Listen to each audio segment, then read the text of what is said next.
Mute is off. And we're going to go in 3, 2, 1, and... Hi, I'm Tina Chase Gilmore. Welcome to G3.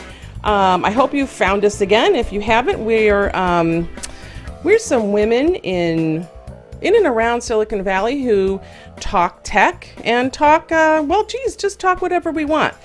Today we have a special guest with us who I'll introduce in a moment. But first, I'd like to introduce you to my lovely co-hosts. So, hi, ladies. Hello. Up in my upper left, who we haven't seen for quite a while, we've missed you a whole bunch, is Denise Howell from Southern California. Yes, that I would be the around Silicon Valley part of the group. I better expand my verbiage about that. And how's the weather down there, Denise? You're getting a lot of rain? Yeah, we've been dumped on the last few days, but hallelujah, we need it. Hey, we've been in a huge drought, so. Yeah. But you guys are quite unaccustomed to the rain down there. Oh, yeah. And, I moved here from Northern California. And so I have this very look down my nose approach to Southern California drivers in the rain. They all need rain training. That's right. In my lower left is from San Francisco, California, is Rebecca Woodcock. Hi, Rebecca. Hi there. How are you? How are you holding up with the rain? Well, I had no power for about 4 hours yesterday. And, I always seem to have these parade of terribles with technology. I don't know why, but my power went out yesterday. And in that time, also, my phone bricked, so my phone doesn't work. And everything is just not working. And I blame the rain. And, of course, my internet is laggy, too, as usual. So... We're lucky to have you, is what you're saying. We're lucky this is happening at all. All right. And in my lower right, from Mountain View, California. We don't know what's going to happen. From Mountain View, California, is Mary Hodder. Hi, Mary. Hi. You're getting rained out there too, aren't you? We had so much rain that 2 nights ago, it actually kept me up. It was so loud. I mean, the whole house was just reverberating with that, pound, pound, pound. I was very happy, but I mean, amazed. But do you get a nice night's sleep because of that sound? Well, I did. Yeah, I didn't get to sleep till 3 because it was so loud. But. We actually have one side of our house that there's a tree that is hitting either the downspout or the under the eaves, right? And it makes a really loud sound, so I have to get someone to deal with that. Okay, well, and in my upper right-hand corner is our special guest today, Anina Nett. Hi, Anina. Hi, how are you? So happy to be here with all of these fantastic women. Thank you. Anina is the CEO and founder of a company called 360 Fashion Network. Do I have that right? Perfect. Thank you. All right. And Anina and I have a little something in common.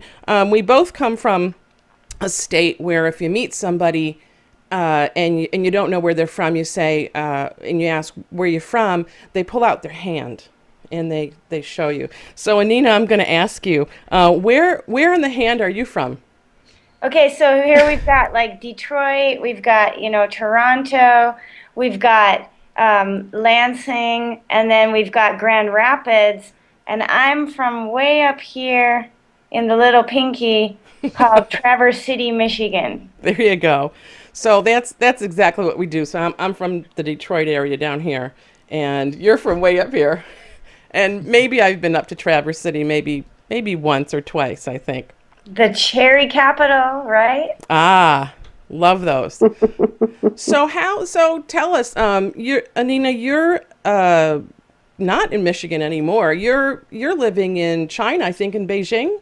Yes, that's correct. But you're not in Beijing today. You're here in San Francisco, and you're here to kind of bring a showcase of what you're doing in China to Silicon Valley and let people know the fabulous things that you're involved with. So can you tell us a little bit about what you're doing here and what you're doing in China? How long have you been living there, by the way? I went there first time to Hangzhou in 2007, and then I heard a saying which says that if you want to take China, you have to take Beijing. Mao said that. So I said, all right, I'm going to do that. So I went to Beijing, and it was during the Olympics, 2008. I said, right on, if I want to be known in China, then I have to be there for all the Olympic stuff. And in fact, it was, one of the most exciting moments in history for China, showcasing, all their development and introducing themselves to the world. And indeed, it really was a very booming era of growth and the right move, even though no one supported me or wanted me to go there. They told me everyone lived in thatch huts and there was no fashion, and it was like, all of this very wrong image of China. And first I went there, my background is as a fashion model. So I first went there because it was a great way to get to know everyone in the fashion industry and develop relationships. And then I opened my company there a year later in 2009.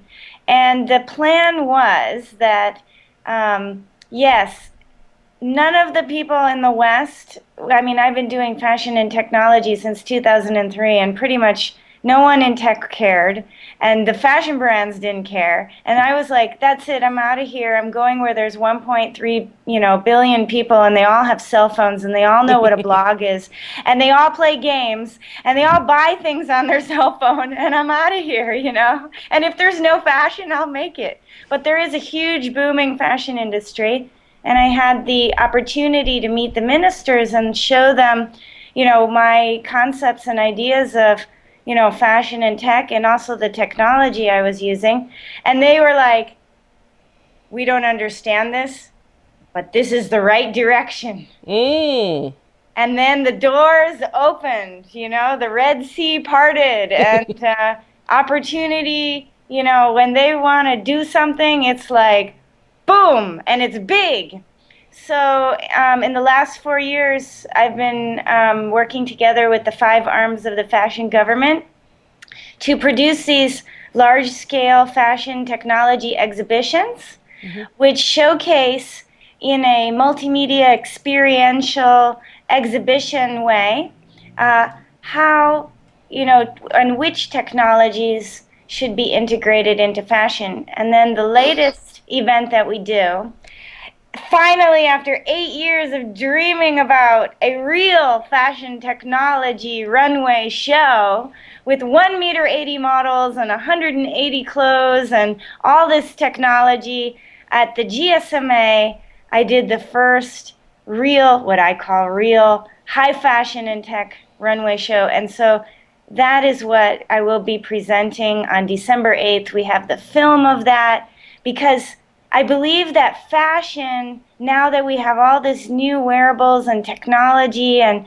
different ways of using and integrating with clothing, we need a new format. Catwalks down the runway is not going to showcase a little tiny ring on your finger that measures your mood, or it's not going to showcase, blinking, signal lights like the Zaki gloves. We need a new paradigm in fashion.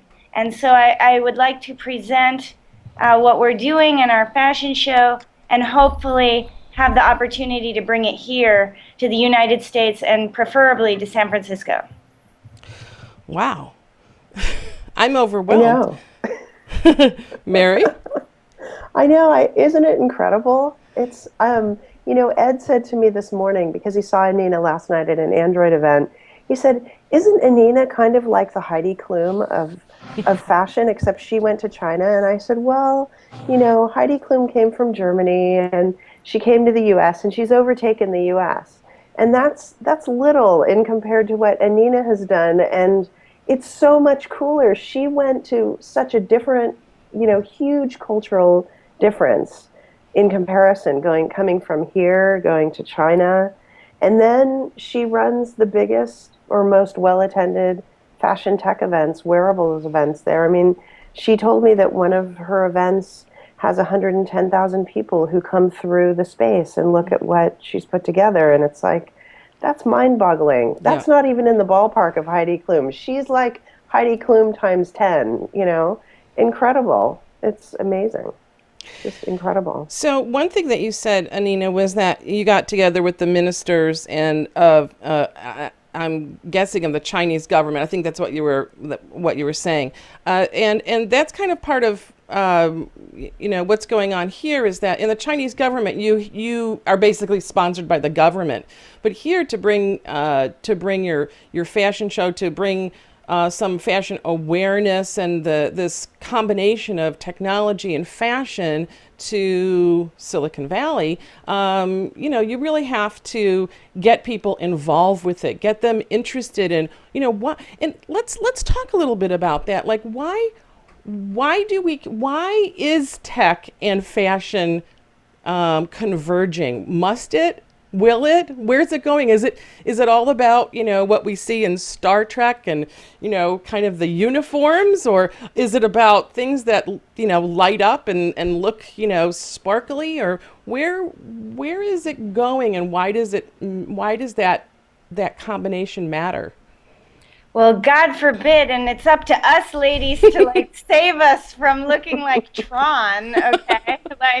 I'm counting on you, all right? So, thank you for saying that. Oh my gosh, if left up to the engineers, we'd be looking like, I don't know, I guess we'd be looking like Burning Man, but I don't know about you. I don't want to walk around looking like a flashing, a Japanese manga sign, I think what we need to bring is real fashion designers together with technicians to create the new subtle aesthetic example, right? I have an illuminated dress, which unfortunately we're in the day, so we can't see, but it's fiber optic.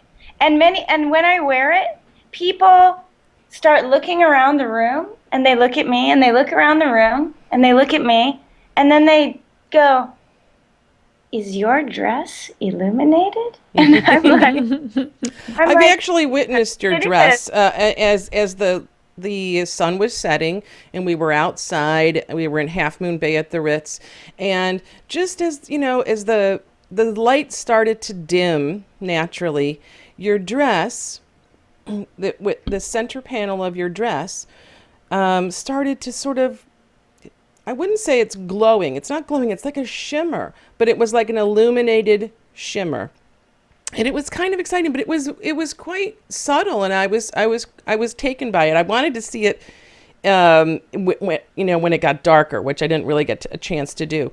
But and it was my first experience with that kind of fabric, and just it does evoke also some kind of excitement and a little bit of emotion. Would you wear it? That's the real question, right? I think so. Question. Yeah. I would, because I think it was subtle enough, and quite pretty and almost delicate. So those are the key words that I believe that we have to bring to, really see clothing, not only, gather all of our statistics and beam them up to the cloud and send them over to your husband to say, "Don't talk to me right now, I'm not feeling well." But we need to really work with real fashion designers, high fashion designers, to create this new subtle aesthetic, because the fact is I don't want to walk around, although I'm sparkling, I don't want to walk around glowing like a neon sign. On the other hand, there are situations like we have a couture dresses made by Michael Staros, Poland's top couture designer, and they are quite, out there, but they're still beautiful and special, and it looks like, it's a laser dress, and we beam the lasers into the fabric, and the fabric fractals. So when you walk, it looks like there are fireflies or atoms flying around your skirt. And in the right occasion or in the right setting, I think that can also give something, but it's still, we're not talking about, nightclub, pumping, glowing. What do you think, ladies? Well, I think one of the most disappointing things that I've seen from fashion tech is the kind of Tron looking light show that, they say, oh, this is innovation and this is wearables. But honestly, we've seen this in 1980s, and I'm pretty sure it was a Wham video or something like that. And nobody wore it then, and nobody is continuing to wear it. So I think there is something. I wish people would stop latching on to those ideas and really think, how can we make it different? How can we make Okay, Rebecca's it got a. even more practical? Some of the best technology applied to fashion. Is it too bad? No, you've got every now and then your Skype is stuttering, but it's okay. Go ahead. Yeah. So some of the best technology that I've seen so far in fashion is when it gets practical, like something where even just opening your handbag and a light goes on, like you would turn on your car light or something, so you can you can find your keys in the dark. Or yeah, there you go. Anina's showing us something. What are you showing us, Anina? So this is a component by quite a well-known LED artist. And do you see how beautifully, just gently, this animation of light is moving, right? And, there's several different kinds of settings, right? And so we need elegance, and we need to find ways of using this together with different materials to create an effect that, it's soft, like you said. Denise Howell, we're familiar with wearables. We wear Fitbits. We wear things that may or may not be really attractive on us. We're in the tech world. We see people with Scotty vests, right? Because they sort of make lots of clothing with tech people in mind. But I wouldn't necessarily say that they're high fashion. But what's your experience with tech and fashion, and what do you see on the horizon? What are you looking for? And please do show us your. I can't see them, but your antler ears up there. Oh yeah, I there think we since go. We're doing a fashion show, and we often do hats. I would give you. We some can light those holiday, up for you. You could light them up, exactly. I think I have some that light up somewhere, but they just didn't make it up to my studio right now. This is really fascinating stuff. When we were going into the show, I, of course, thought immediately of Scott eVest. They sponsor the Twit Network, so I have a few of their items and really love them. And they are, I think, trying to, they have a whole women's line. And they do a nice job of making attractive clothing that I actually wear. I have some of them here if you want to see later, the things that I go to in my closet and grab from them. But it's kind of an entirely different paradigm, to use Anina's word, than what she's talking about. The Scott eVest stuff is designed to help you bring your tech along with you in a convenient way that doesn't involve a whole bunch of cases and purses and strap-on devices, and they're full of pockets and smart channels where you can run headphones and things. And so, whatever tech that you have that you want to bring with, it's going to be real easy if you're wearing one of their jackets, or I have this great sort of cotton sweater thing that I use all the time for like walking the dog and just taking the kid to school, because it has just clever pockets and I don't need to take anything but that item with me to bring everything I need. So that kind of thing is on the one hand and wonderful, but what Anina's talking about is really, putting some creative people together with technologies in ways that they, maybe they haven't thought about, maybe they're not used to working with, what's available out there. And, I'm looking at the photo of the dress that Robert took. It's just fantastic. It's really quite a dramatic statement on Anina's blog. And it's also one of those things where I could see it being, this is a special occasion kind of dress for sure. It's too bad the American Music Awards just happened, because this would have been a perfect thing to wear, as an audience member there. Maybe you can hit up someone attending the Grammys or something, Anina, where something fun and nighttime, and where you want to be kind of eye-catching. It certainly would be a great way to enjoy an event like that, or a nice party or something like that. So I can definitely see us moving into a world decades down the line where people are wearing this stuff all the time. But right now it's just kind of a novelty and special, and I'm looking forward to seeing what designers do with it. Well, it's the infancy right now. I mean, it hasn't even really started, right? So what would be the first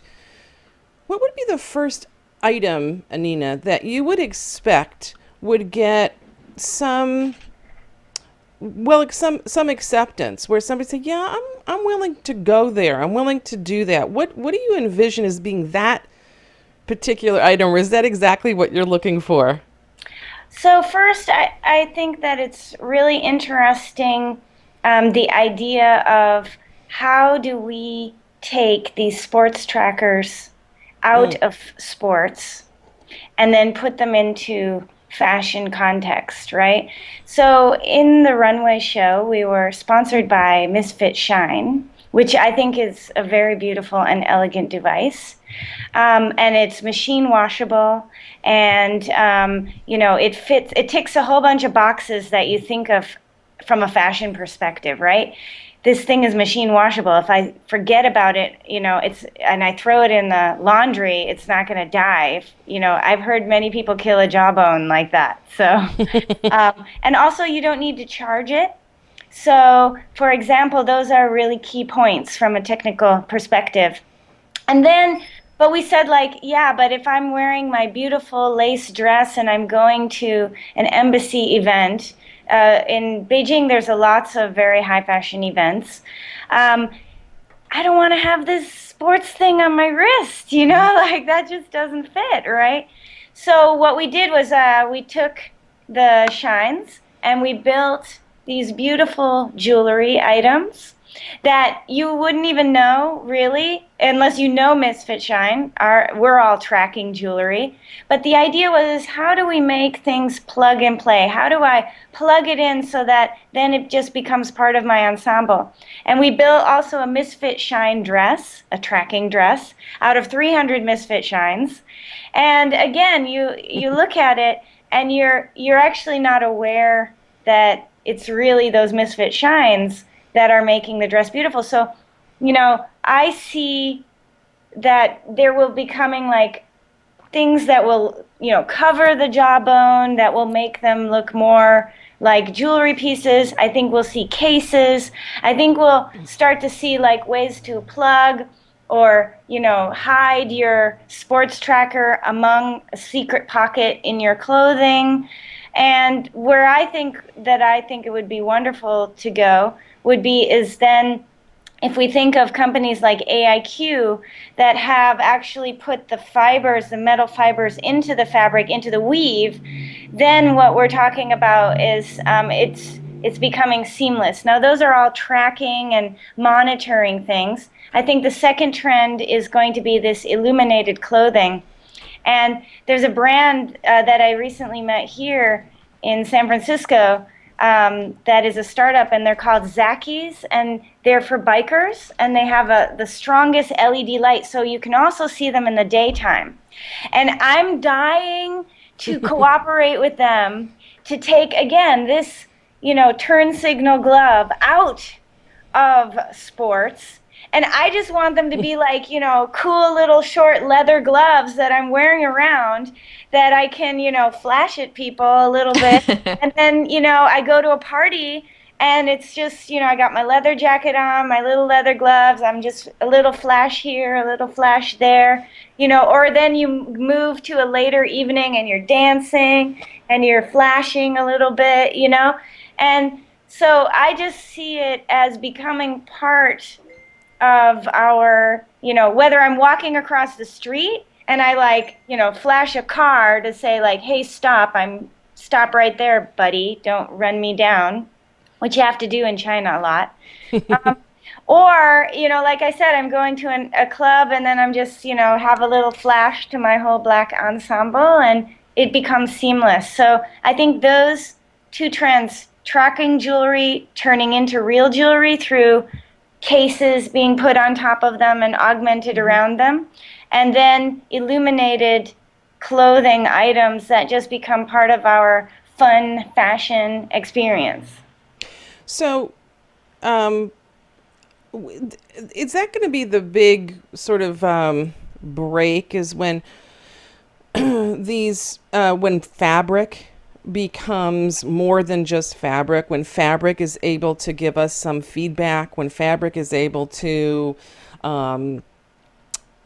illuminate, which we're in the beginning stages of, I guess now, and I guess perform is what I'm looking for, is where the fabric is actually doing more than just covering and looking nice, but it has another a purpose.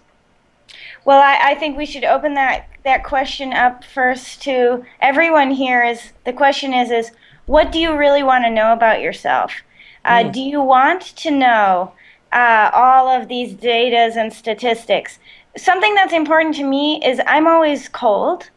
So if my fabric could heat up to keep me warm so that I don't have, you always see me, I'll be wearing a turtleneck, I'll be wearing a puffy coat, and you're like, hey, you're in California. I'm like, yeah. And why are you dressing like you're still in Beijing? And I'm like, no, Beijing is colder. I have a bigger jacket there.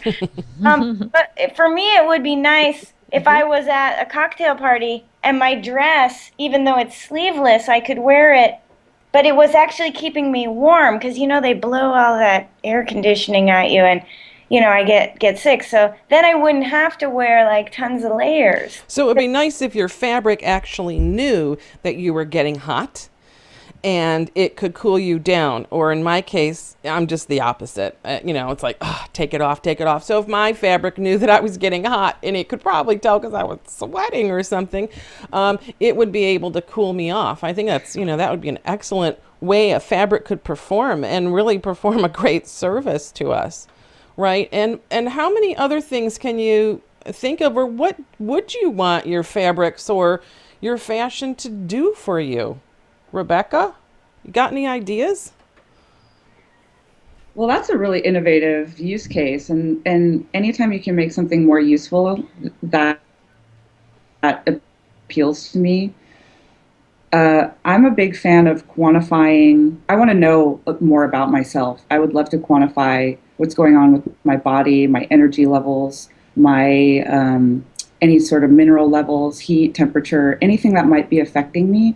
I would want to know that, and then also what to do about it. I think a lot of people, we all have high hopes for what wearable technology can do, and the technology itself is not quite there yet to give us the kind of feedback that we're hoping for or looking for, the kind of insights that we want.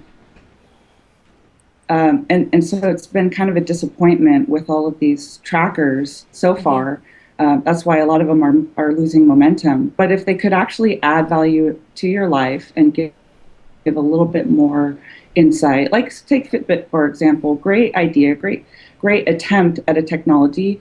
It's still not that good, and it still doesn't help me figure out what is it that I need to do. The sleep tracker is terrible. It's not accurate at all. And it's just really a pedometer with some data tracking, but how does it add value to my life? I don't really. I announced on the last show that yet. It doesn't tell me any more about. Yeah, I announced in the last show that I lost my my Fitbit Force, and I was actually kind of happy about it. I was like, woohoo! Now I don't have to worry about that anymore because it hasn't been that helpful, and actually it's provided me with just looking at it on my wrist. I go, oh yeah, I better, walk the stairs or whatever it is. It was just that kind of like visual reminder. That's what it got to be. But I'm kind of sorry to say that I actually found it. So I was kind of bummed that I found it again. Oh well. I think people who are early adopters like you folks with the Fitbits take all the, or should at least take all that with a grain of salt, that, it's not going to be perfect and that the stuff's going to get a lot better as time unfolds. And I do. But all of this discussion is making me think of some young adult books that have been making their way through our family by, here I'll channel Hallie and having some book talk on the show, by Tony D. Terlizzi, that are the Wandla series. The Search for Wandla, A Hero for Wandla, and The Battle for Wandla are the three in the series so far. And there is great wearable tech in these, clothing tech in these books. So Anina, if you haven't read them for inspiration, because the clothing in these books does everything. It provides you with medical aid when you are injured. It definitely does the climate control. It has available food sources for when you're out in the wild. And it also, which we haven't talked about, there are times in the books and, there are times in movies about astronauts too, where, when your clothing is collecting all this data about you and it's not just for you, but someone else who's monitoring the data or holding the data, you have to have the ability to turn that off and fine tune it very well. And that comes up in these books too, that, it becomes a question of what your clothing is sending back to the mothership who's monitoring you. So interesting look ahead at where things might go in these books. So two things to respond to that. Oh, sorry, Mary. I was just going to mention you. I was going to say, so if we're sending all this data up to wherever, to the mothership, then it was very interesting. I was in Russia for a conference, and one of the major guys on the stage who looked like a fossil, okay, he was that mature, shall we say, he said, the big thing that we need to be focusing on is security and privacy for all this data, because if I know that you have a heart condition, and you're the minister of whatever country, like that gives me a weapon to kill you. I know what your weaknesses are, right? So that is a really interesting question, is if our clothing knows all this stuff about us, how do we make sure that stuff is safe? Well, yeah. I mean, we struggle with that now in social media, right? Or social. We say that we're going to stop calling it social media and we're just going to call it social. But how much do you share and how much do you want to share? And certainly this kind of feedback, if given to people other than yourself, I mean, how we've really got to sort of plan that out. Like, what is that going to feel like, and what kind of information would we possibly want to share about our bodies, encased in certain clothing that gives us information? We don't necessarily want people to know that we're nervous or that we're or cold or hot or upset. So I actually Mary. have two comments. Yeah. So let's pretend for a moment that we've got all the privacy pieces solved, and that I fully own my data and it's not being transmitted anywhere. So let's assume that that's the case.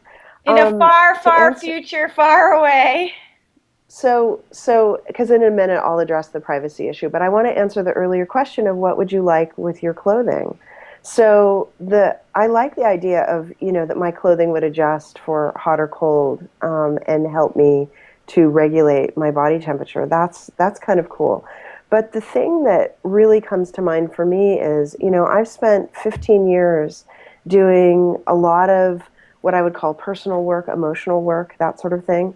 And one of the things that we here in Silicon Valley, which I call the land of the emotionally bereft, I even just wrote that on Facebook yesterday, to Lane Beckerman, because we were talking about, it was a post about, emotional intelligence and, what we do here. Anyway, so the thing is that part of this training, and it's been hours and hours every year, every week of work to really find the emotional signals in my body and then translate them back out into emotional intelligence so that I can interact with the world in a better way. I mean, that's the ultimate goal, right? So the thing that would be really interesting for me, because it is a physiological reaction, when we have an emotion, I now treat those as signposts, as like a stop sign or a yield sign or a red, yellow, and green, traffic light. I mean, emotions are signals that something's going on, and that I now have choice. I'm a human, I'm not an animal. I have choice about how I can react. Well, it takes a lot of training to figure that out and learn in your body. And while I've done that training, and as an aside, when I've actually gone to the doctor and said, I can feel this thing happening in my body. And all of my doctors over the years have said that I have one of the most sensitive understandings of my body. Like, I'll eat something and I'll say, my body reacted this way. They say most of their patients don't feel so intently, and then they're not able to articulate and translate that into something. So I know the training is working. However, what would be super cool is if I had an article of clothing, a scarf, something that I could wear, all the time, that would say to me, your body's having a certain physiological reaction, and it often correlates with this emotion. So what does that mean? What's going on? In other words, could I more quickly then translate the awareness of what that emotion is into the emotional intelligence, so I can filter it right back into a meeting, a conference, I'm sitting on a panel, I'm speaking, places where you're sort of on the spot and you've got to go quick. Think of the what is really happening and respond appropriately and in the most intelligent way that you can, emotionally intelligent way, because that is the key, really. I mean, you can be the smartest person in the room, but if you don't direct your emotional intelligence, you're toast. And we certainly know lots of people who are very smart and don't do that, and it doesn't turn out well.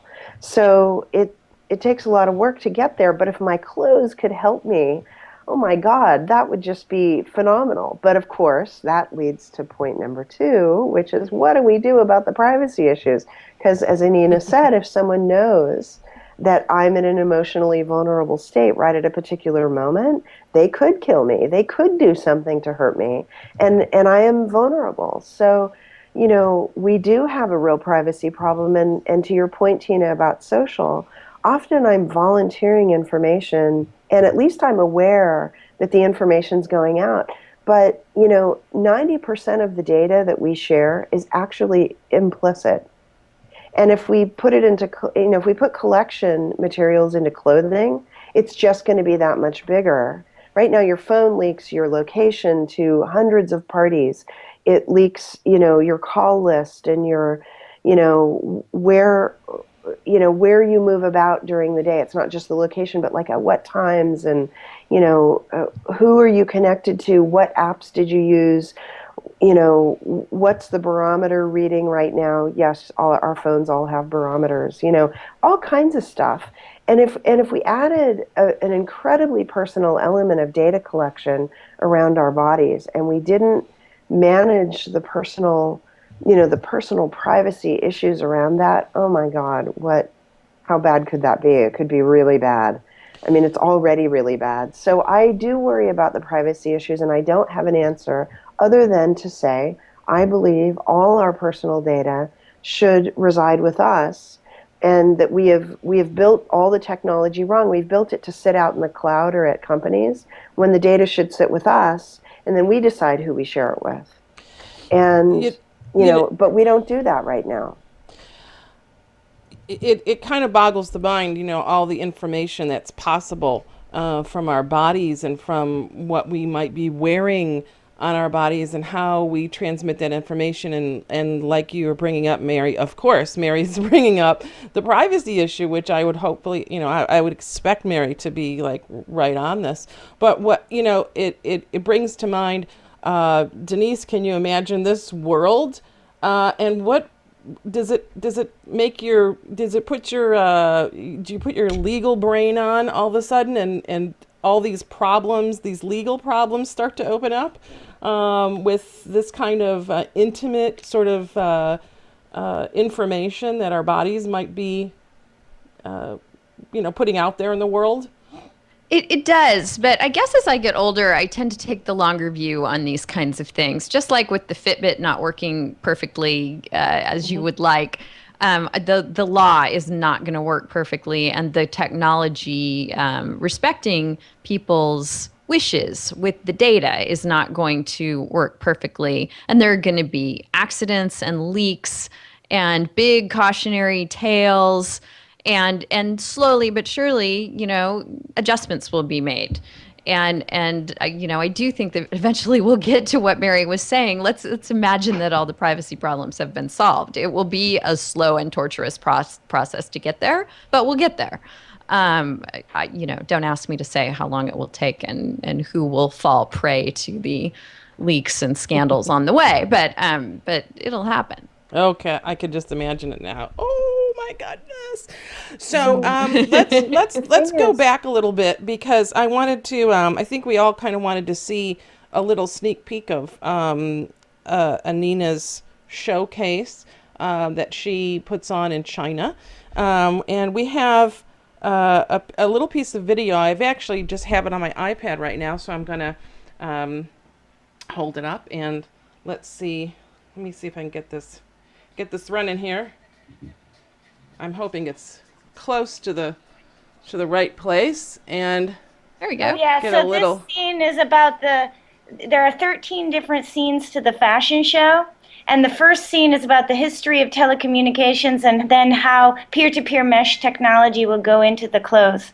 This second scene is about Oculus Rift and how in the future fashion designers won't design anymore in the real environments, they'll be designing in these virtual environments. And this one is about pollution protection clothing. Like, as you can imagine in Beijing, masks are actually in fashion now. And how about solar paneled clothing? Stuff that helps our clothes and our devices not die. This is called watches and weather. So the watch knows where you are, it knows what time it is, it knows where you're going, and it knows the weather. It can suggest to you the clothing that you could wear. And of course we have 3D body scanning and 3D avatar and 3D fit. Those are all major trends coming that will all have our digital me's. This is the Misfit Shine sports tracking jewelry. We paired it up with Polish couture designers, Wasik, to show that the jewelry could be integrated. Audio bags. I see audio going into purses and bags, and I just think that's a major trend. And Bluetooth, all these Bluetooth headsets and speakers that are out there.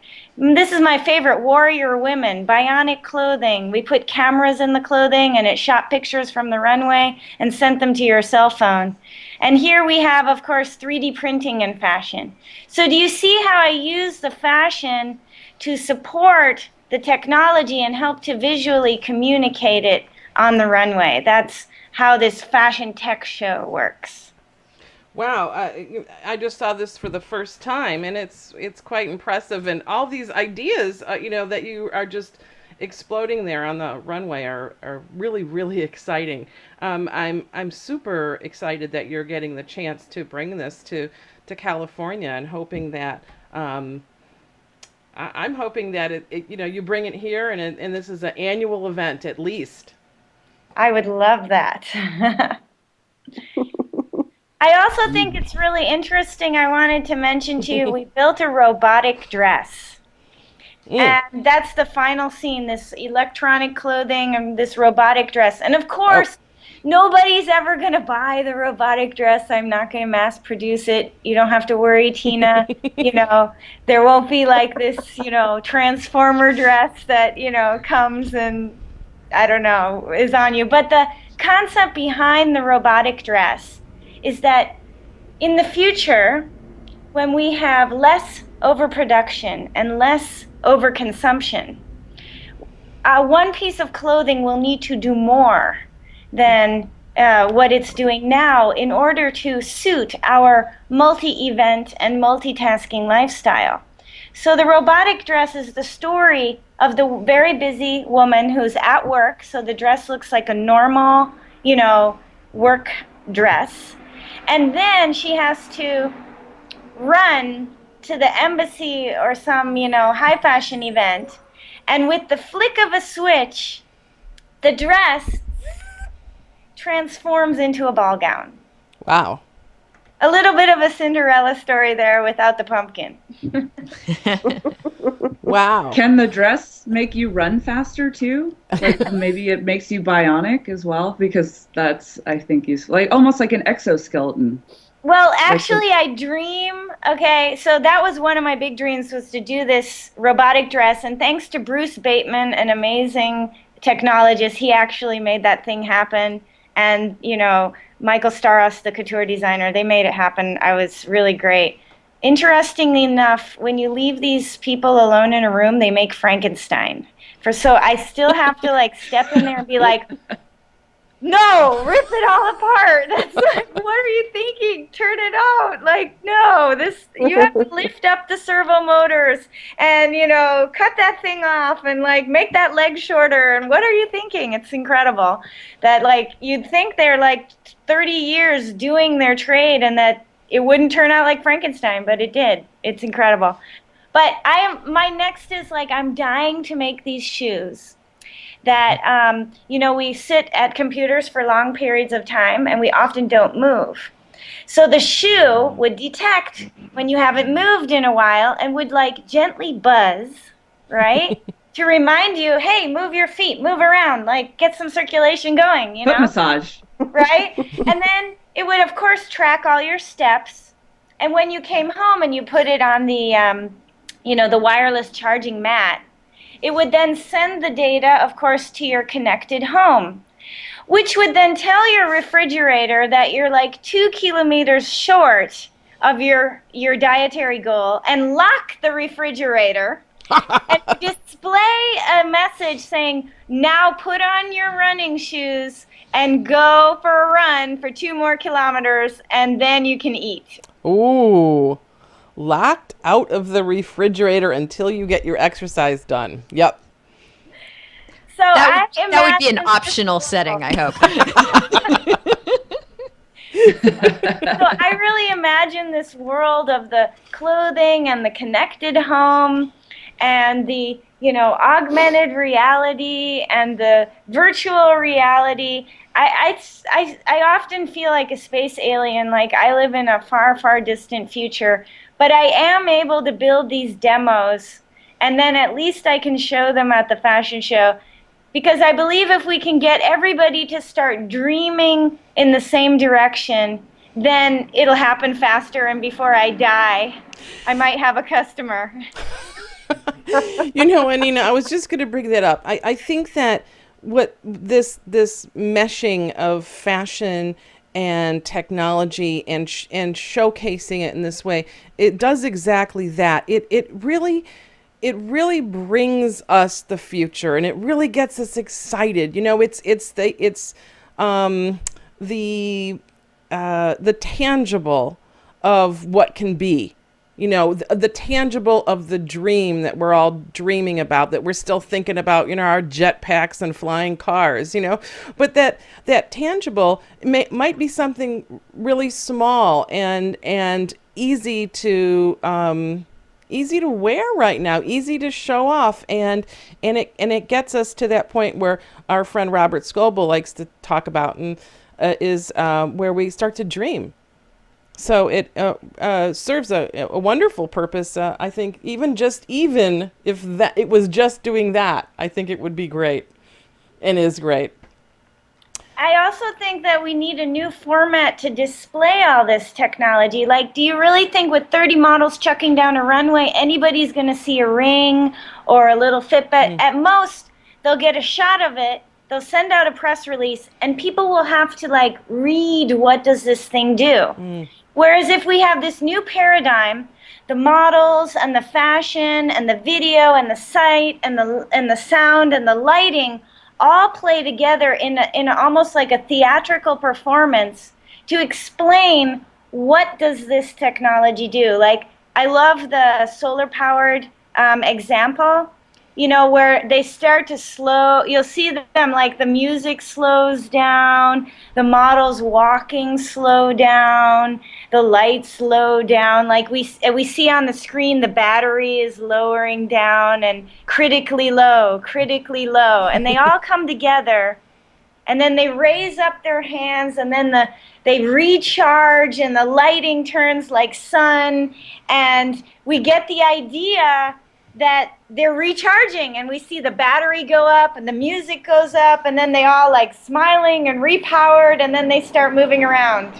Well, now that we're like totally in the future, can you just backtrack before, because I know we've got to end our show pretty soon for you, but where are we right now in practical issues of fashion and technology? I mean, we've got these batteries, right? And the batteries are kind of a bottleneck, aren't they? We need batteries to do a lot of what you're talking about doing in clothing and wearables. So there's a great startup That's that my I biggest really... frustration. Oh, Your biggest frustration, Rebecca? Is the battery life. And actually, I usually don't get a notice that it's died until I want to look at it, and it just isn't working anymore. And so it's very frustrating. I was just saying there's a startup in Silicon Valley that I really want to work with. It's called Myrick, and they're tackling exactly this problem. They're like, okay, we want to do this fashion technology, but if we don't solve the battery problem, then all of that is just not going to be happening, right? So I really think that they're on the right track, and their idea is about how can we, you know, bring these lighter, better batteries, stronger batteries, but bring them into our fashion. So I'm not carrying around this huge battery pack with me that doesn't fit in my purse, right? So they've got some secret sauce going on there, and I'm really excited, and I think they're on the right track for exactly the reason that Tina just mentioned and you just mentioned. Last thoughts, ladies, and last questions for Anina before she's got models coming soon. She's got to go. So Francine posted a question online, and her question was, can we buy any of these things yet, or are they available in production? Like the illuminated dress, could she get one of those, or a Misfit clothing item? I mean, what's available right now for regular people versus what's a prototype? And Anina, do you have the dress around or with you that you could just hold up, or a dress that you could hold up and show us? Yeah, so first, the illuminated dresses using the fiber optics are available, and they can be ordered, and it takes anywhere from 2 weeks to a month, depending right now on the item that they choose. So, and they're all reasonably priced within the, you know, a dress, a cocktail dress is around $400 to $500. So all of that is ready to go. We've got really cool illuminated purses, which are absolutely beautiful, which I think every woman has to have one, because even if you don't wear anything else, I want one. wear your purse, you know, and it very gently in the evening just lights up, and you have this one little illuminated accessory. I think that's awesome. On the couture side, of course, working with designers like Michael Starost, I will show you one of the laser dresses. And of course, that's something that I guess you would wear to, I mean, I would wear it to an embassy event, but here, I guess you would wear it to the Grammys or the. I think Anina goes to a lot more embassy events than we do. So, so yeah, I can show it to you. No problem. Just a Okay. And while Anina is getting the laser So dress, actually, who's Okay. that? two nights ago, I was at a party and a the gal had embassy? a purse. No, not an embassy party, but just a normal holiday party. And this woman did have a purse that had lighted patterns Ooh, look at this. Okay. showing. So I thought of, I'm sorry, Rebecca. yeah, go ahead. Hang on one second. Anina is holding up.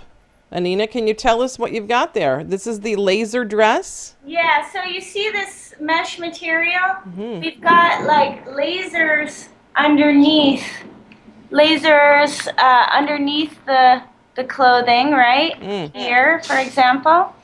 And they shoot the laser into this mesh, and then it fractalizes, and then it looks like, you know those balls where, you know, you put your hand on it and it fractals and you move the ball around, you know?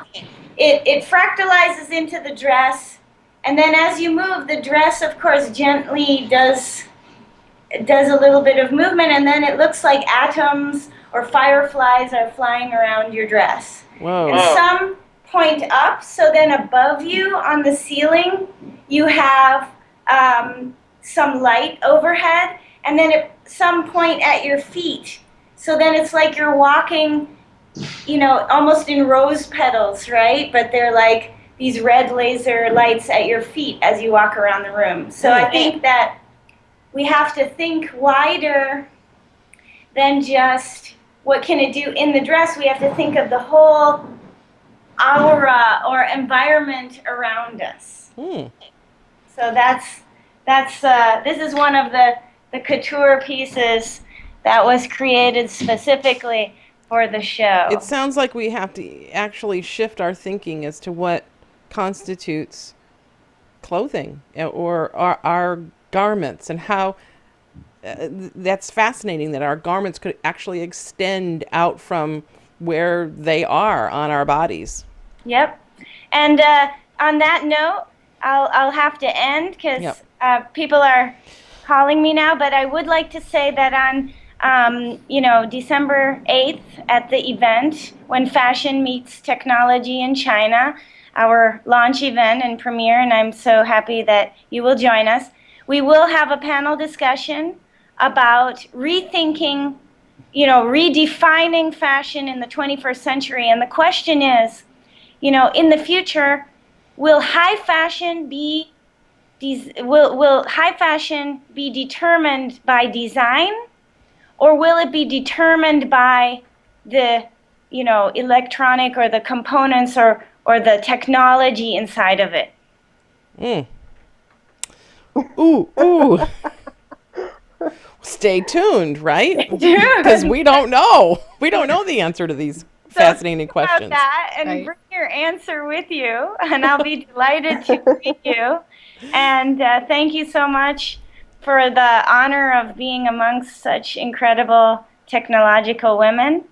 And thank you for, listening about the future reality that I live in. But, future is now. The future is now. Thank you, Anina Net, for being here. You're actually one of our first guests. We've been gathering here every week together, and we're thrilled to have you. And best of luck. Break a leg. I hope they say that in the fashion world, and I'm not saying something wrong. And Denise has got even a better head. This is something we like to do every now and then. Anina is we like to show our funny hats, and Denise has always got some great ones there. Here we go. So. Holiday hats going. I have to get lower Oh, so you can see this oh, one. It's like a gesture hat. Oh, it's fabulous. Yes. That's Love pretty it. cool. So let me say thank you to Denise Howell. Thank you for being here. We've missed you so much, Denise. It's great to be back. Rebecca Woodcock, thank you. Can you hear? Okay, she can hear me. She's waving. I probably should have done that. Rebecca Woodcock. There we go. Okay. Hi. And Mary Hodder, thank you for being here. Yeah, thanks for having me. And last but fun. not least, Anina Nett, thank you so much.